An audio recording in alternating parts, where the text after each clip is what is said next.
All right, welcome everyone to the Producers Hangout. This is episode 13, and I am Flux of fluxwithit.com, producer, sound designer, synth nerd, and today we've got Willie or William McKnight, I should say, to those who aren't quite as nice, and who is also a producer, sound designer, and I'll let him introduce himself actually.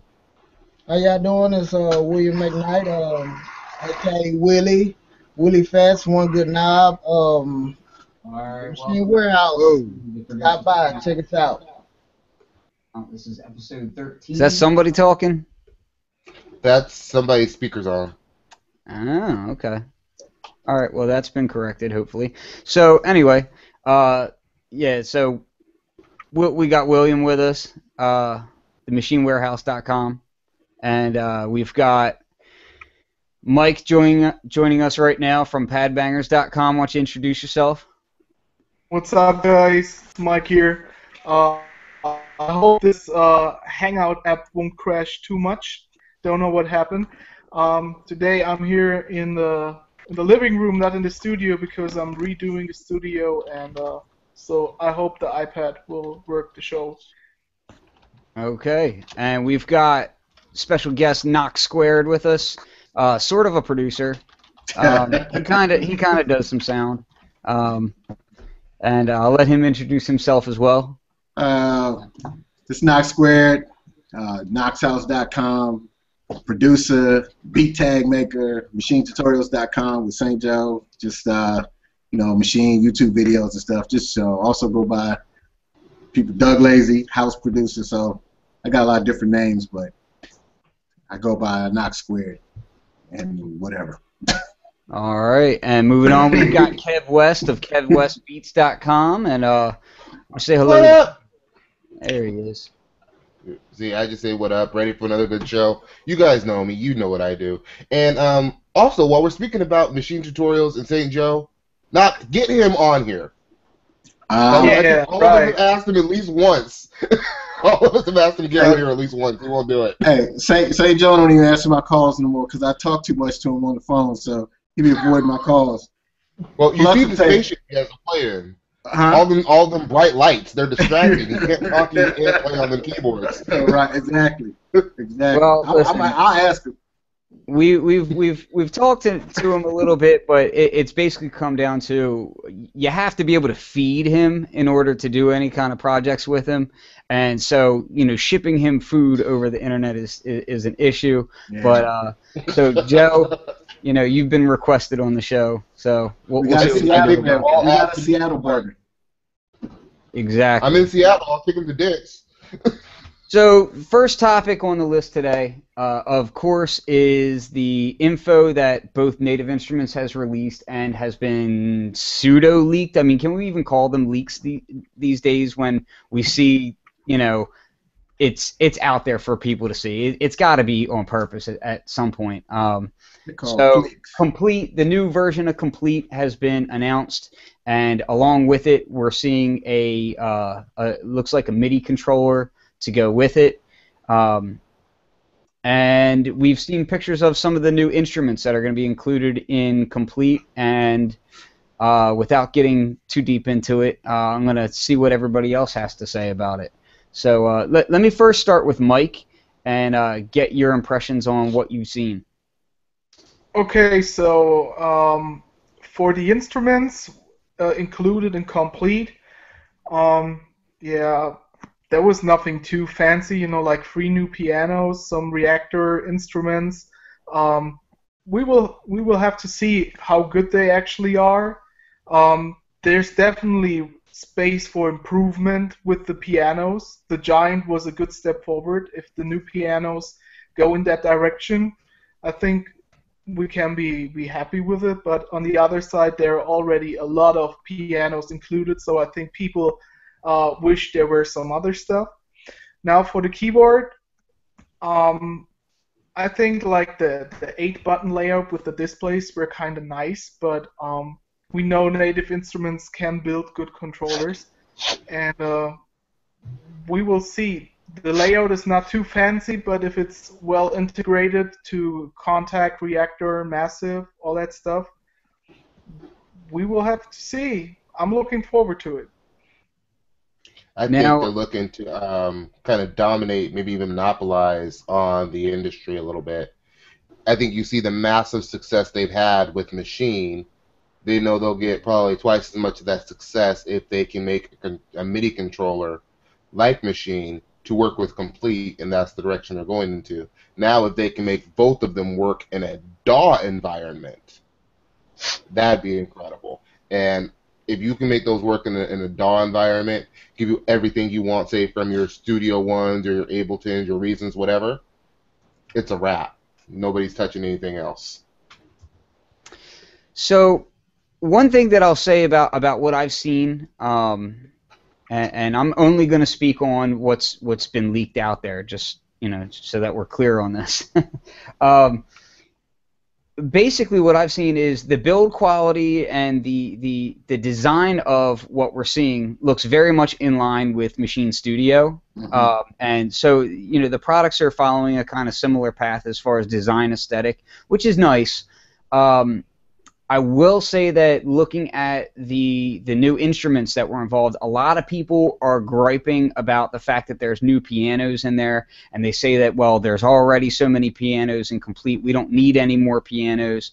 I kind of beg to differ with that, but maybe not in the way that people would expect. The current pianos that are in Contact are really old. They are not top-of-the-line pianos for the most part. I mean, excluding things like Giant and even Alicia Keys, they just aren't, what the top is out there. So there was definitely room, in my opinion, for them to make new pianos and have them be really great. Have I heard them and how do they sound? That's going to be discussed later. But for right now, we can say that, okay, there's new pianos. That's for the piano players, obviously. But what else is in there? So we've seen, it looks like there's some new reactor ensembles, which has me feeling kind of two different ways about it. One is the pictures that I've seen, they look pretty. But, again, I don't believe that they're direct Native Instruments ensembles. From what I'm understanding, they're from Twisted Tools and possibly someone else as well. So that kind of leaves you wondering, okay, well, if they're having a third party develop these ensembles, which is great because Twisted Tools is amazing, it makes you wonder, okay, well, what were they doing? What are they working on aside from this new MIDI controller? So that has me kind of interested. The other thing that I saw is where the pitch and mod wheel would normally be, they've replaced it with 2 touch strips. I'm not a fan of the idea of getting rid of pitch and mod wheels. I like pitch and mod wheels or even a joystick because it's easy to know where you are. People are used to it. I think the touch strips you would want to have in addition to that. So I thought that was kind of a curious decision. How do you guys feel about that? I like the touch strips if they're functional. It's fine with me. Something else too. I wish they would have done more creative effects. I mean, maybe they will. We haven't seen it yet. But that's Komplete 9 is very, very, very complete. Even the standard one. There's not a lot to be desired. But for me, the main thing that I really want to see out of it are more cool, just weird, interesting effects like molecular. I wonder if the keyboard that comes out, will it be able to control machine software? Yes, that'd be nice. I don't know if that's what you were touching on earlier, Kev, but that's like if it can control the machine software and also the Komplete at the same time, that'd be crazy. That's a little bit of what I was touching on. Yeah, that's what I was thinking. Because that would be bananas. Because I always, just to have, of course you still use the studio hardware or whatever, but just to, sometimes you want to just have a keyboard in front of you and it might be like a new workflow. Sometimes a new thing gives you a little bit more creativity also. But if they do something like that, I think that would probably guide me to get complete 10 faster than the actual sounds. I know that sounds stupid, but just that combination, if it does that, that would probably guide me to get it even faster. So that's just what I was I'd thinking. rather. Yeah. I I'd think rather some of control the it myself. I think another really key factor on looking at the keyboard is you see that it has all the transport controls that Right. it basically has all the transport that you would see on something like the Machine Micro. So we see all that functionality there. We see the scribble strips for all the knobs, which would be like and I'll actually pull this this picture up right here. So let me show you what we got. So the thing that piques the interest, though, is there's a performance section which has scale and ARP on it. So you have to look at that as well and say, okay, well, it looks like they're adding some sort of playability functions in there as well.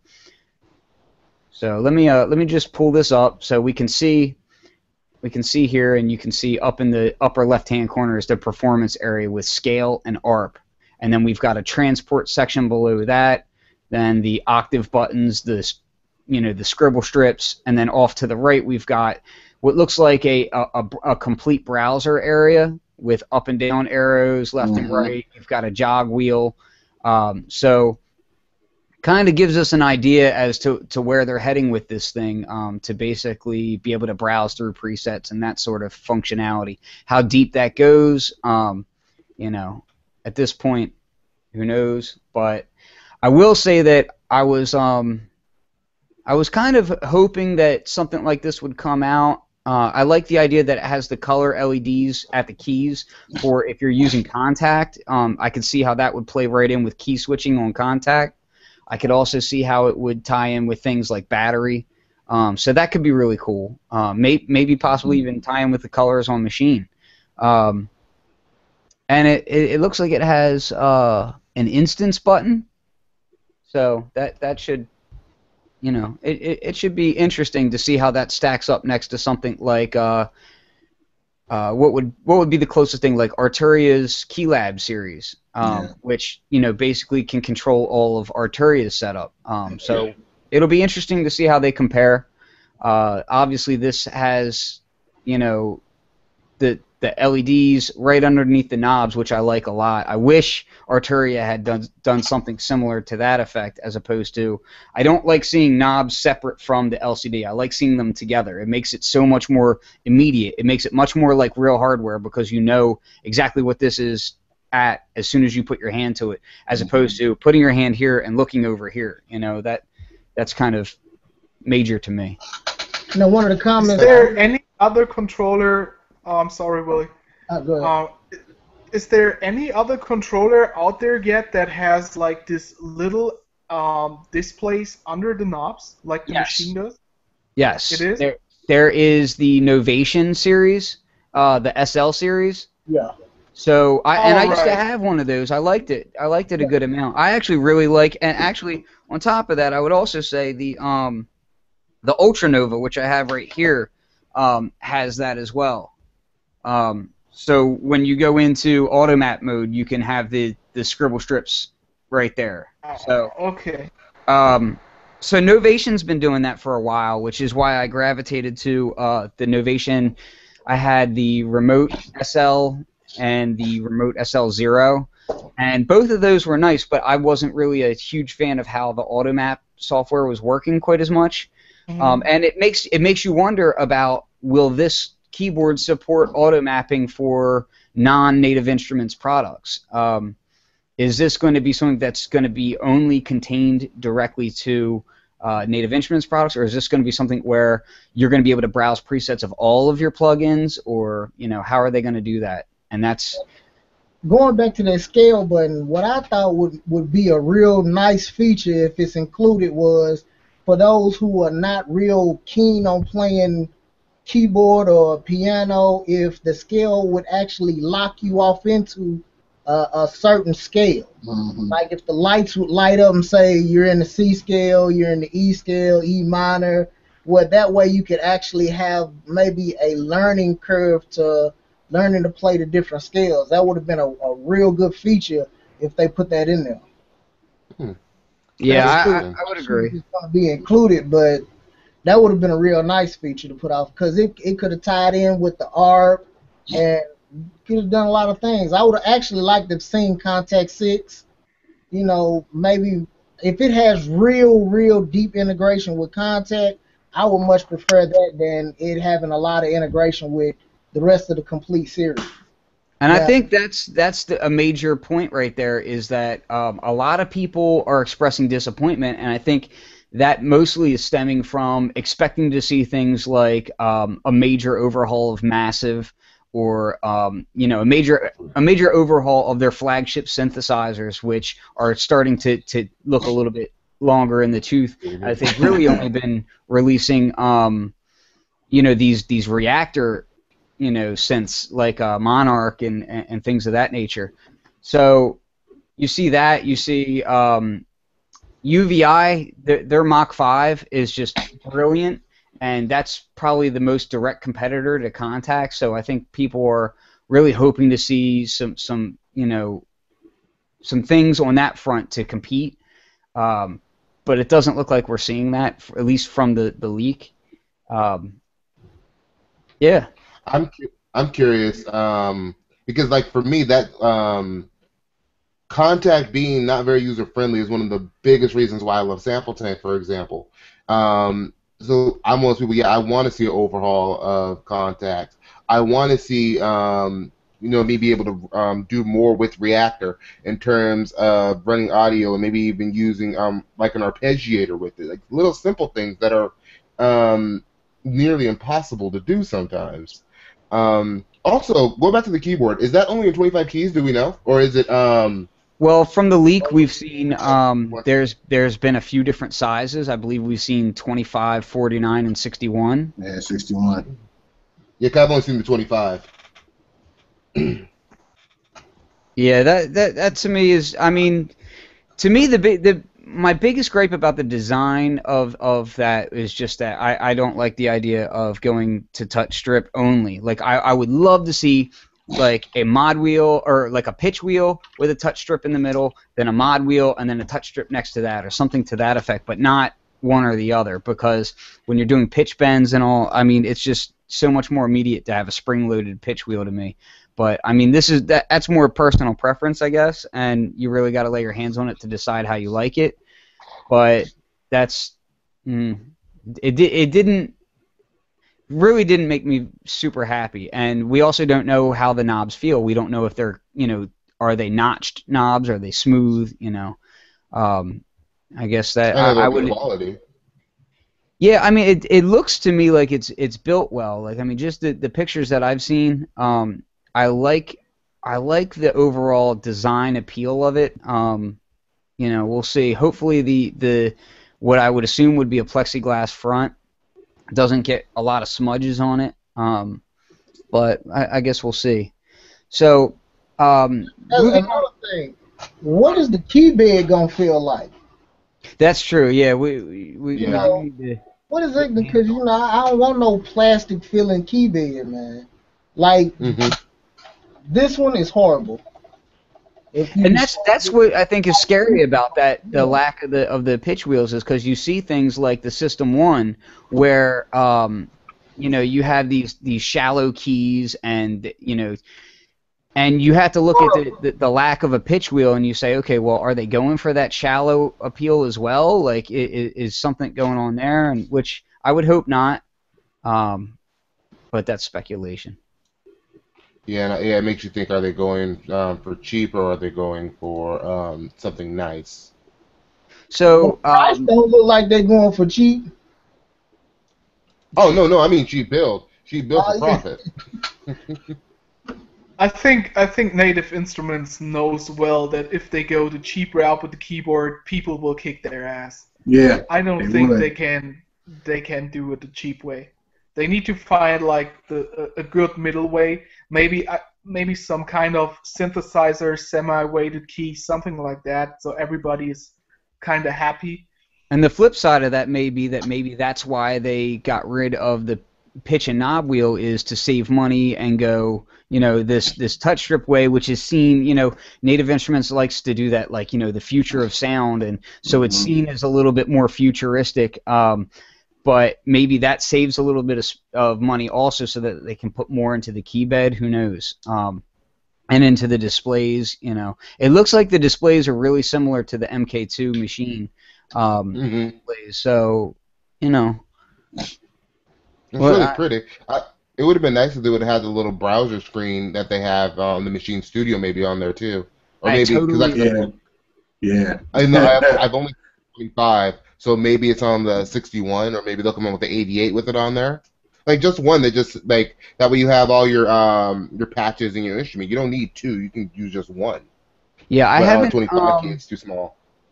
Have they put out any of the pictures of the 61? I don't know if I saw that or not. I've seen the 49. I saw one. I don't Yeah. know. There were a bunch of them lined up, like it was the 49 and 25 and that's some what I 61. thought I saw too. Yeah. Yeah, that's I hope they're gonna make an 88 keys version, because with the colored LEDs in contact with all those, I think it's the wrong term in English. I call them trigger nodes, which kind of switch from different playing styles and stuff like that. Yeah, for key Those switching. are mostly what? It's key switching. Key switching. Okay, then those keys, they're not in the range of a 61 keyboard. They are always like in the Z0 scale, something. Even my 76 MIDI controller can't reach those notes most of the time, and I hate to use like the octave button to switch around on the octaves just to reach those notes. So I really hope they're gonna make an 88 keys version. Maybe they gonna make that would be perfect, like an 88 version with hammer mechanical keys for the real piano players, so they have like real benefit also with the new pianos they bring out with Komplete. That would be a nice route. How they not gonna make a 88 key version with the hammer action, and you got all the pianos you just put out? That wouldn't make sense to me. Why wouldn't you? Basically, it looks like you're dedicating it to pianos, and you're not gonna put out a key controller for piano players. So they'd have to come out with 88. I don't think they're worried about. So, you don't think that that's a major interest? No, I don't know. I don't know about that. I think that that's a large market. You look at things like Ivory, but at the same time, it's also a very competitive market. So, you have to look at the fact that there are some really boutique level pianos already done out there, and I think Native Instruments kind of comes in at a certain price point for their pianos that is definitely not where Ivory is shooting for. So they're hitting that pop market, and that's why they do pop piano so well. Yeah, and I look at it and I think to myself, how is it going to innovate aside from the key colors? I'm always looking at Reactor is their flagship environment that they're programming in. How does this thing relate to Reactor, and what can I do with it, and those sorts of things. So I'm always hoping for just a little bit more, and maybe my expectations are a little too high. But at this point, when we see things like Machine Studio being a fully fleshed out MIDI controller that allows you to work with your software without using a mouse at all, you really kind of start to expect certain things and want certain features that when they're not there, it makes you want to pull your hair out and say, why is this not there? So with that, I'm just hoping that that's not the case. Yep. I agree. So moving on, I do want to bring up another topic and see what you guys' thoughts are, and that is realistic deadlines.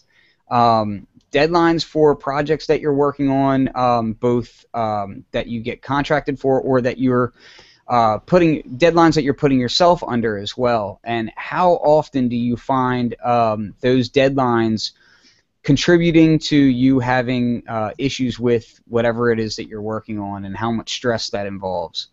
I'm going to toss this one to Willie first and see what his thoughts are. Oh man, deadlines. Oh, it's always gonna be stress, and nobody can put more stress on you than your own self with your own deadlines. Now, it it seems strange to say that, but when you have a deadline that you're trying to meet for somebody else, it's you're trying to meet that deadline, and usually you're working as part of a team, so you're not having to do every single aspect of the project yourself. You're just doing your section, and if you're just doing your section, it takes a little stress off because maybe the guy next to you is not, or over whoever you're working with, they might not make the deadline, so you have that in the back of your head, and you're like, well, he might not make it, but I know, let me put a little pressure on myself so I'll have mine in. But when you're dealing with your own deadline and you know you have to take one of my expansions, for instance, I have to sit there and I have to make every sound, then I have to take every sound, layer it off in the machine, and then create the instruments, save it, make sure it's packed right, because one slip and machine totally destroys everything that you're working on, and then you can't get it in right, and you have to start over sometimes. So, when you're doing all that, I do all my own graphics, website, all of that, and you try to squeeze all of that into a small time period, and your wife necessarily does not like that because you become a very, very angry person because you're not making the deadline that you set on yourself. So, deadlines set by yourself and imposed on by yourself can be a whole lot more stressful than deadlines from other people that you're working with. That's just my outlook on it. I'm not necessarily sure if that's what you were talking about. Sure, sure. Yeah. Now, Knock, I know that you deal with you've got a lot of different things going on, and I know that with machine tutorials, not only do you have everything going on with your business and with producing and everything else, but you also provide things like free vocal tags through machine tutorials, which I see the list of how long that can get. Yeah. So I know that you're dealing with deadlines often, and what's your take on that? With me, I think I put myself under my own curse because I've always been one to work better if I wait to the last second.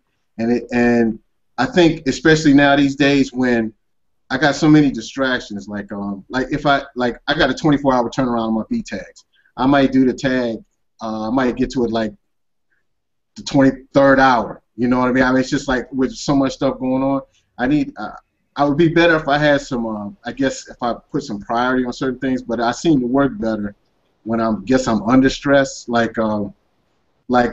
I guess these days, like if I'm working on a computer or making a beat or whatever, and I pull up Facebook and I say, oh, Flux done said something about my mother, so let me comment back on it, and then I get into an hour back and forth, and then it's like when I wait to the last second, I can't do that.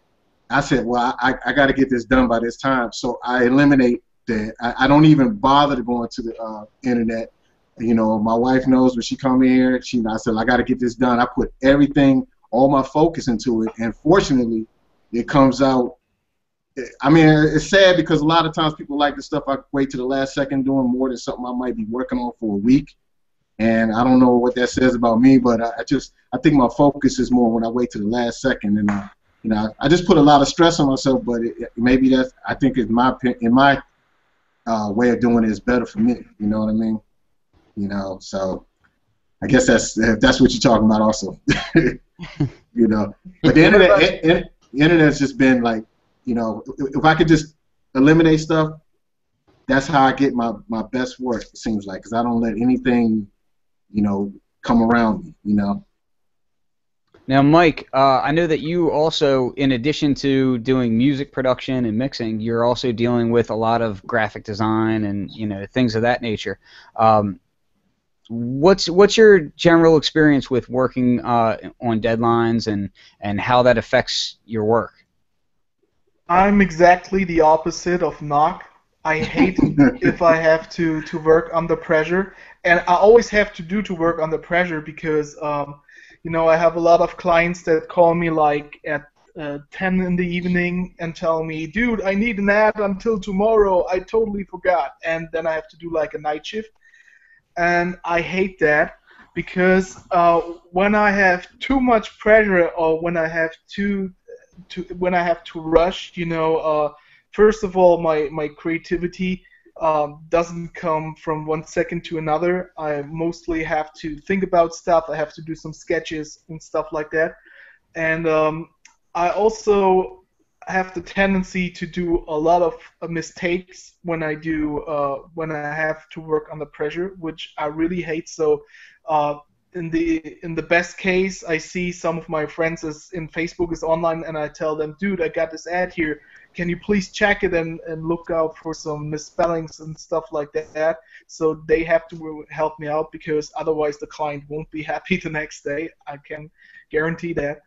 And so deadlines are very, very important, and I always try to plan them as good as I can. So when I talk to a client or when I get a new client, at the beginning of the year, I ask them, what are you planning this year, and can we make some dates for deadlines? So I have to coordinate between like 5 to 7 or maybe 10 clients at once, and without deadlines, this just not possible. Absolutely. So now, Kev, you do a lot of the spending time with videos and articles. So when you're dealing with, let's say, a company sends you a product and they want you to do a piece on it, how under pressure do you feel to get them done, and like what kind of time turnaround are you usually looking at? Well, when I do it, I usually tell companies flat out, and I just like I tell everyone, if I don't like it, I'd rather just not do the video. And that takes a lot of the pressure off. I used to do them every Monday, and I would say, I'm gonna have a video ready by 9 a.m. Eastern Standard Time every week on Monday, and that put a lot of pressure on me because some weeks are just dry. There's just nothing going on. I feel like 2014, in particular as a year, has been really dry. So I kind of scaled it back and said, okay, let's do it when something interesting comes out, which has taken away a lot of the pressure, has taken away a lot of the stress of it for me. Now, when I was doing my EP, I gave myself some deadlines, and that put some pressure on me. And even then, to me, I don't work. I'm like Mike. I don't work well if you do it the last minute. If I don't have time to really flesh out my ideas because I second guess everything. Mm-hmm. Mm-hmm. So I've learned if I sit down, just get it done and get something that's at least a little bit presentable, I'm usually more happy with that than something I've spent like say a week on. Absolutely. So my point of view on it, I guess, is a little different. It sounds like a little bit of a roundabout way, but I try to avoid deadlines if I can. I say when I have a few different things going on with that. So when I'm dealing with it, yeah, I'm kind of a blend of everybody, really, because so I work with deadlines differently when I'm dealing with my own products. So if I'm dealing with a sound pack or an expansion pack that's on my deadline, I find that I'll work mostly when I'm most inspired to work. So and when I feel that drive, I'm like, okay, so I'll go into the studio and I'll be in there from 7 a.m. till 1 a.m., and just go straight through, and I'll do a ton of work. But when it gets down to the wire of, okay, let's say I'm setting 3 months to do a certain project. When it gets down to that, that last week or so, I find myself really just like having to buckle down and try to get things done, and I don't enjoy putting the stress on myself in that way, but at the same time I kind of have to, because otherwise I'll get too easily distracted. Now, the opposite of it is when I'm given let's say I'm given a freelance piece of work where I need to come up with sounds for a freelance pack or for, just some other house. What ends up happening is I'll drop everything and get it done right away. Like, it needs to be done ASAP, as fast as possible, because I'm so paranoid that I'm going to send a product out to whoever is requesting it, and then there's going to be changes needed to be made before the next deadline, and then I'm going to have to do these edits, and I'm going to have to do this and that, or maybe this wasn't to the specific liking, or maybe this format has to change. Last minute format changes are the bane of my existence. So when it comes down to organization and a lot of the tedium, that's where I tend to get really nuts. So when it comes to deadlines, I try to be as proactive as possible to get things out right away. But what freaks me out is when you get unrealistic deadlines. When you are given a task that, say, the person says, "Oh, well, I need this in a week," and you clearly know it's a month, a month's worth of work, and you're just looking at it like, well, that's just not realistic. At some point you have to decide. You have to kind of tell the person. You have to say, okay, well, look, the timeline that you're requesting isn't. It's just not feasible. So you're going to have to decide to either A, cut corners on something and make whatever the workload is lighter, or you're going to have to divvy it up between more people, or you're going to have to find something. I'm not one of those people who likes to sacrifice quality in order for time, because once you put something out, it's there forever. I mean, we live in the age of the internet, so once you're done with something, it's out there, and it has your name attached to it forever. So that's like my biggest nightmare is when somebody says, "Hey, I need this now," even though it's going to take you, it should take you twice as long as what I'm giving you. I still expect it done. I don't like doing that. Well, here's the question: would you turn the money down? Yes. Unfortunately, Yeah. that is. All you have is your name out here, especially when you're doing this sound design. All you have is your name, and once your name is ruined, you can forget it. Yeah, and that's one of the scariest aspects. Is a lot of the time, especially if you're not working under another production house or whatever else you're doing, be it beats, be it sound design, be it graphic design, whatever it is that you're producing. If you're working freelance, especially, a lot of the times, you don't know when these next jobs come in. You don't know how frequent they're coming in. You don't know, is this job that I can take right now going to pay more than the job I'm going to have to not take because I'm going to be busy with this job, or is it going to be vice versa and I'm going to end up missing out on money, those sorts of things.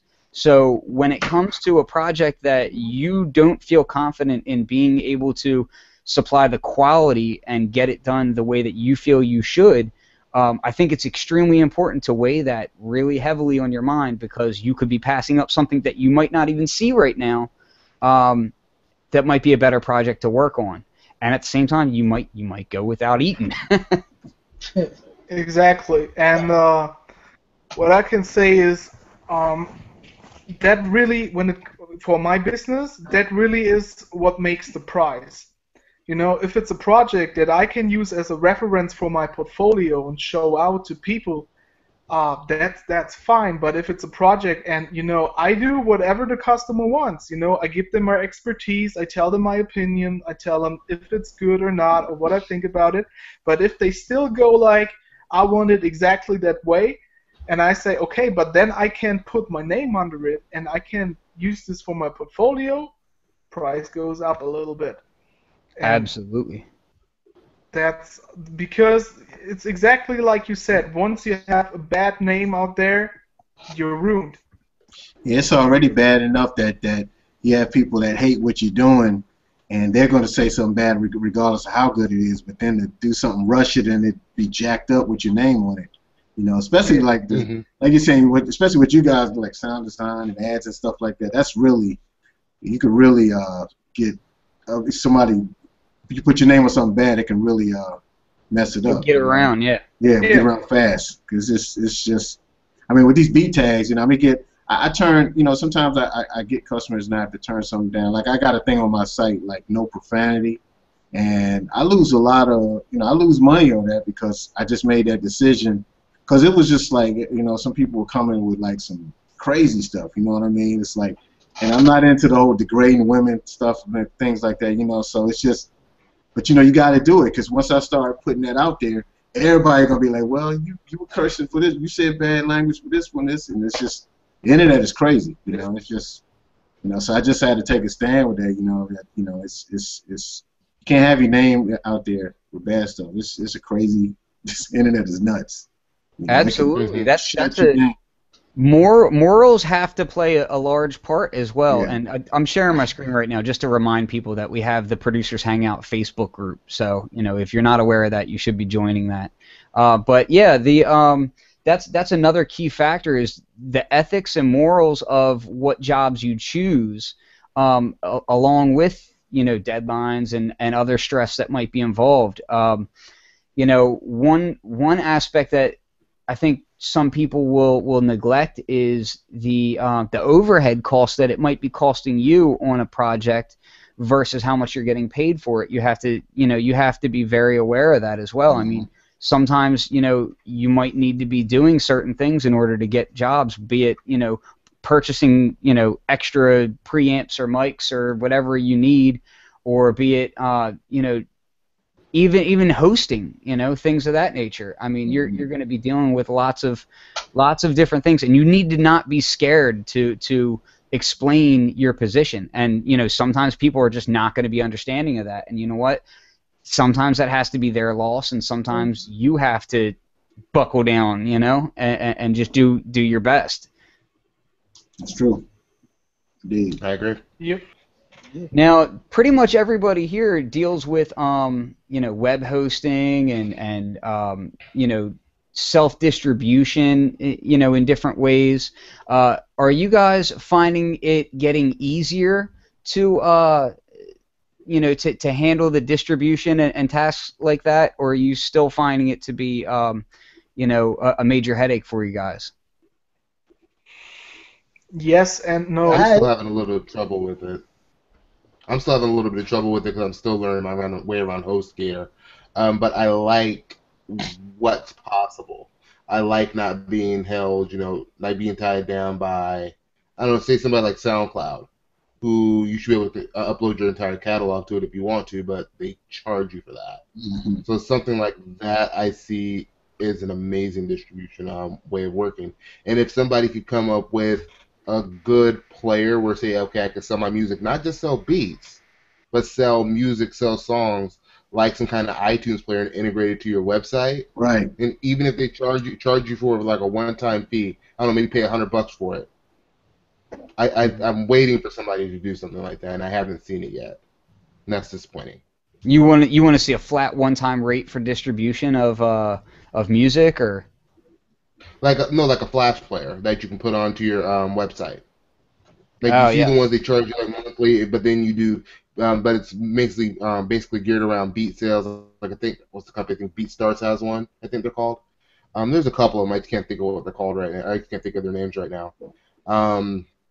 But I'd like to see one, you know, that's really just focused towards selling music as a whole, not just exclusives and leases, but if I want to sell my album here, like if I want to, like, instead of taking, like, say, the player from Bandcamp and putting it on my website, why can't I get a customized one for my website that I run and operate so I don't have to Exactly. That's what I want. Yeah, that's exactly what it's hard to find. I went on these sites where they have the programmers who design stuff, and I explained to them. I said, I want to be able to load my music up easily, you know, without a lot of hassle, you know, be able to change songs and do like that. And it's just like, it seems like it's a like impossible feat. You know, I mean, people are like, what are you talking about? Or either the price is just ridiculous. Like you hear the price and you faint, you know, it's just like, but I mean, like on my site's been the same for a long time. I actually got the SoundCloud player playing my beat tag just for Knox House, playing the DJ drops and stuff, and then, you know, they go down to the where they order it, the order form, and it just goes right to PayPal. So I just gotta. Mine's always been a simple way. I think I go through yeah, exactly. I go through Bandzoogle, so I don't really know much about web design. I tried it when I first came in, and I think it took like 3 years off my life, just stress, you know.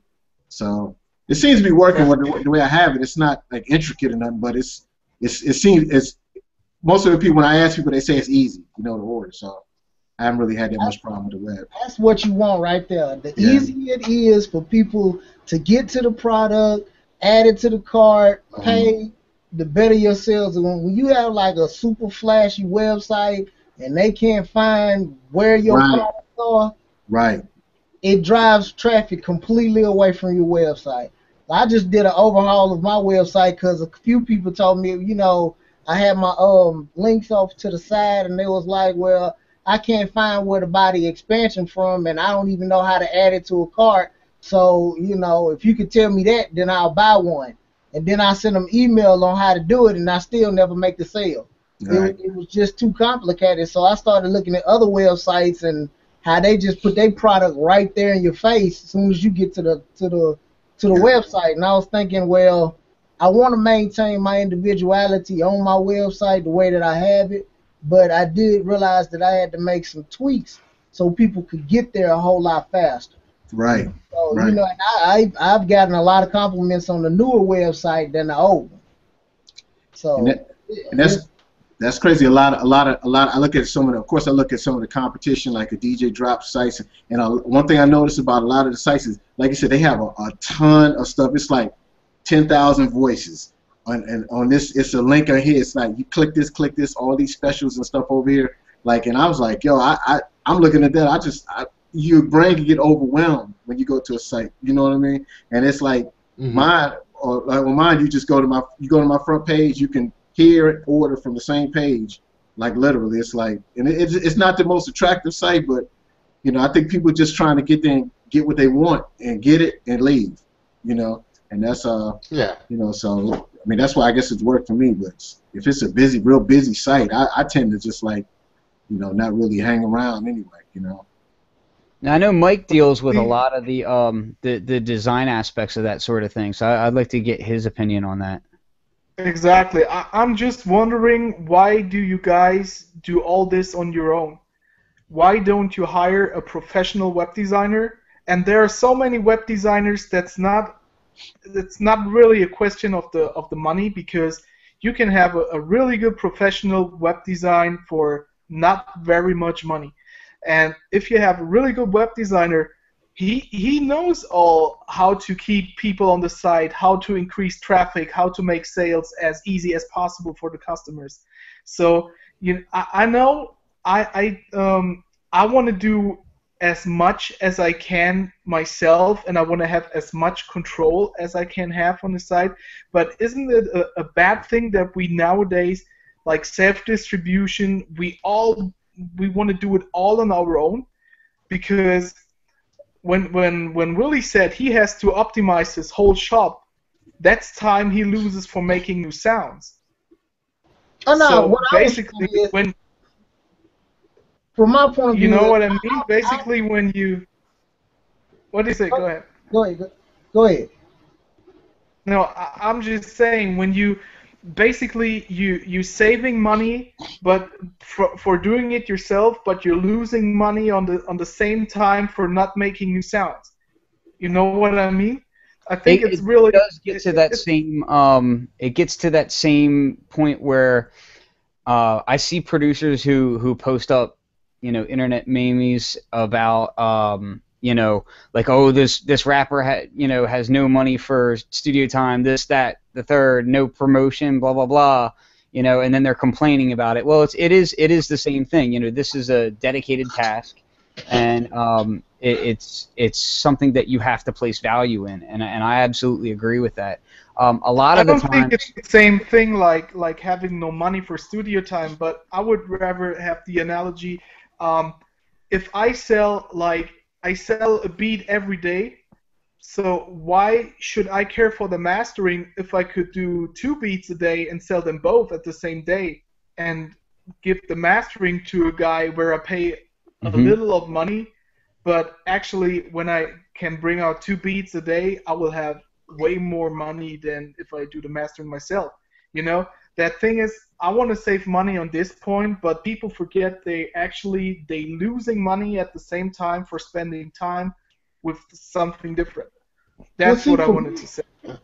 For for me, me, it's kind of different because I like programming. I've studied contact programming. I know website design programming. So for me, it's like a break from. I can't just sit there and do sound design the whole time because if I do, then my creativity will suffer. So like when I do and work on my website, for me it's like I went above and beyond and went too complicated for what I should have been doing. So my idea of what I want a website to look like versus the idea of what people really want to see in the website were completely different. I wanted it to be magnificent and have all of these standard, all this crazy stuff on it. And like Knox said, it became too busy, so I had to bring it back down to where people could get to the site, get what they wanted, pay for it, and get out.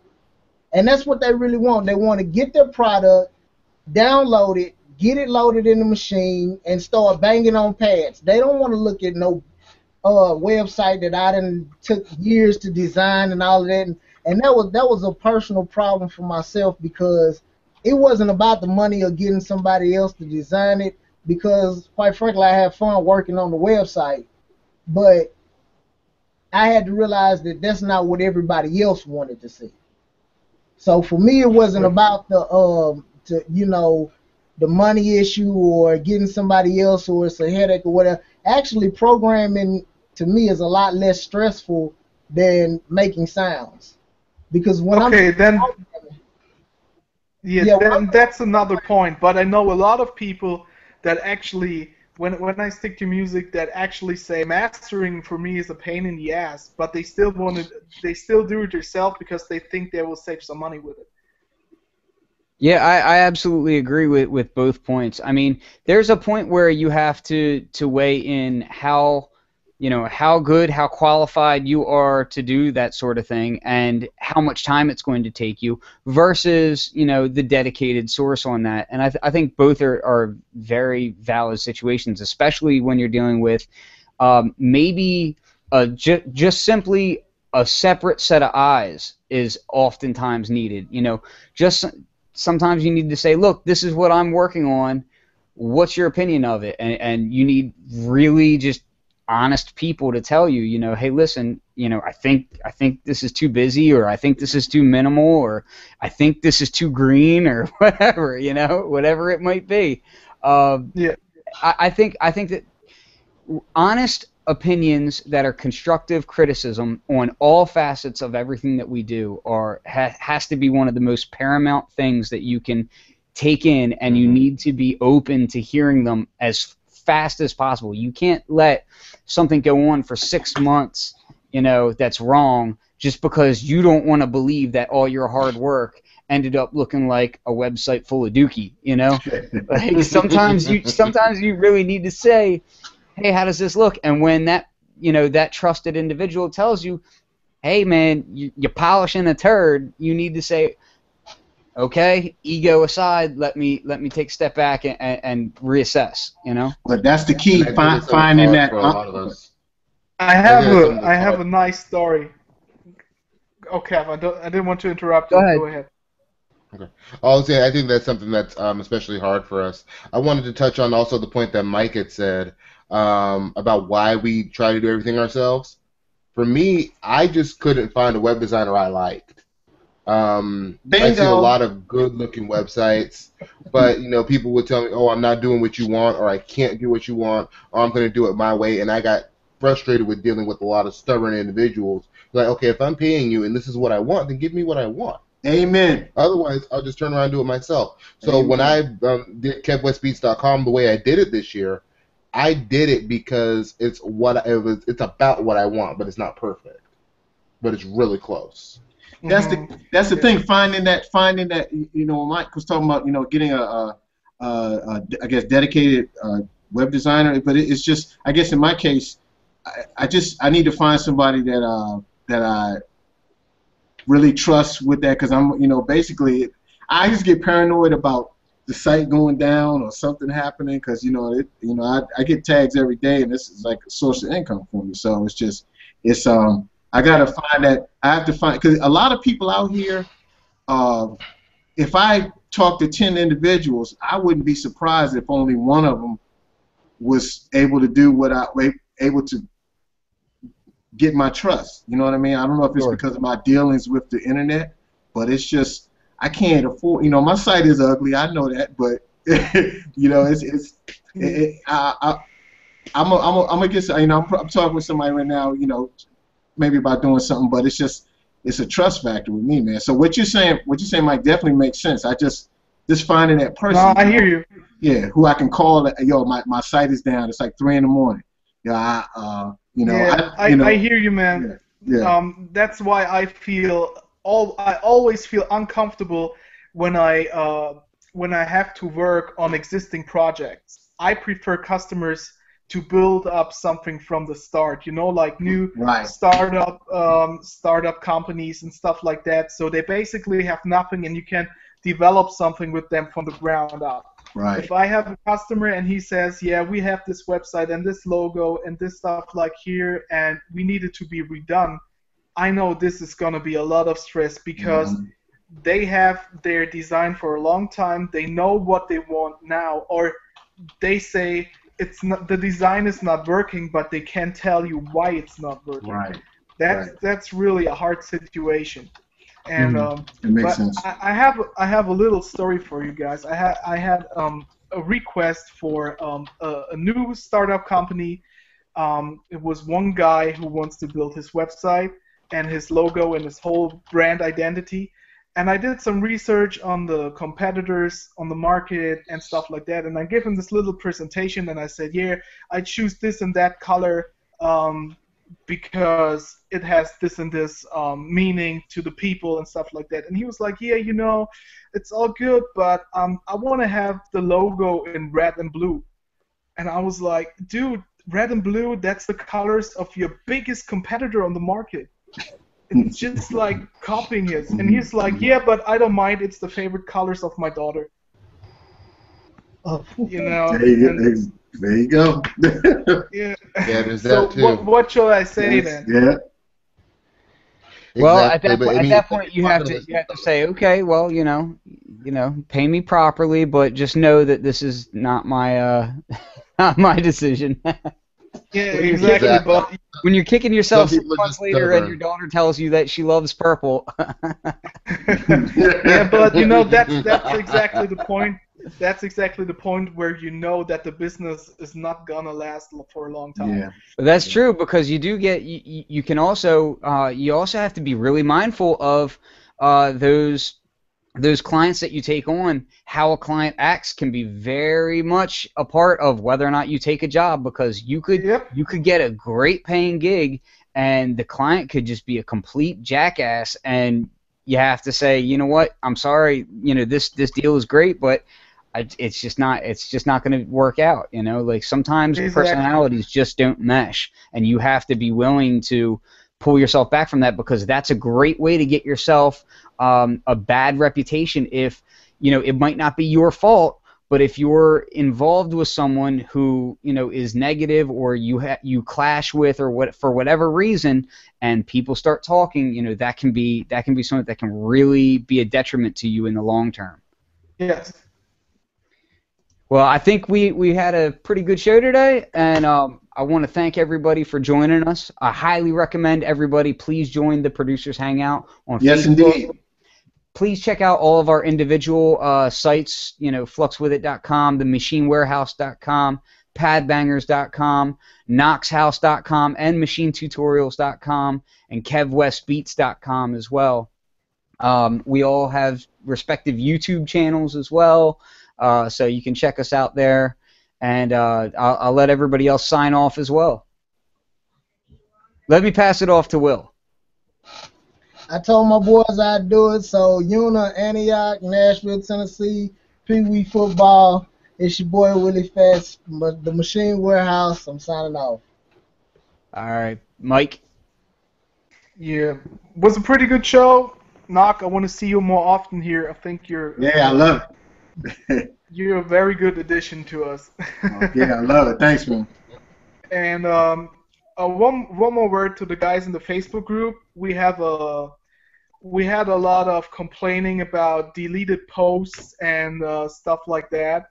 And I just want to say we don't delete stuff because we like to delete your posts, and we don't want to offend anybody here. But from time to time, we just have threads going very crazy, and or we have threads that are repetitive. So we had that topic like 3 days before, and I know you guys maybe don't check the group every day, so you don't realize it, but we as the admins of the group, we really get this, and we see when threats show up more often, and We're trying to keep it positive.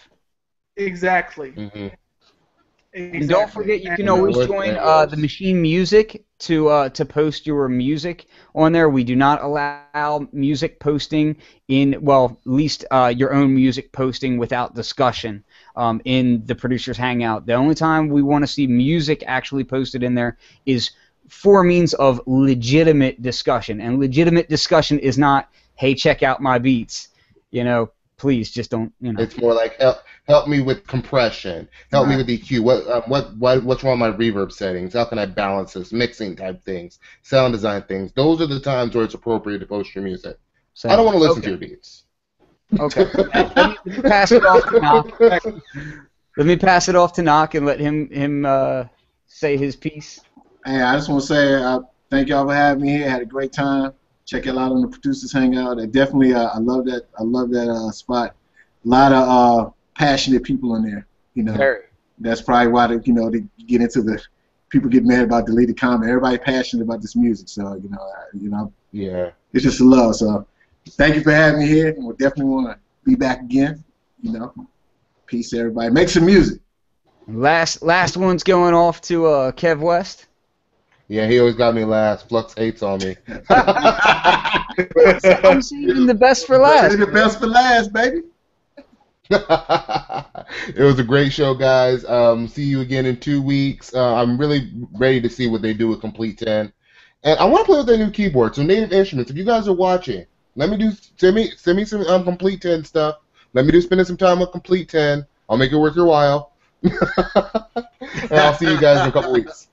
All right, so this has been episode 13 of the Producers Hangout. Please don't forget to head over to the Facebook group. You can comment, talk to us. We're all readily available to talk to everybody, and like I said, we like to keep a positive discussion in there going all the time. So, peace.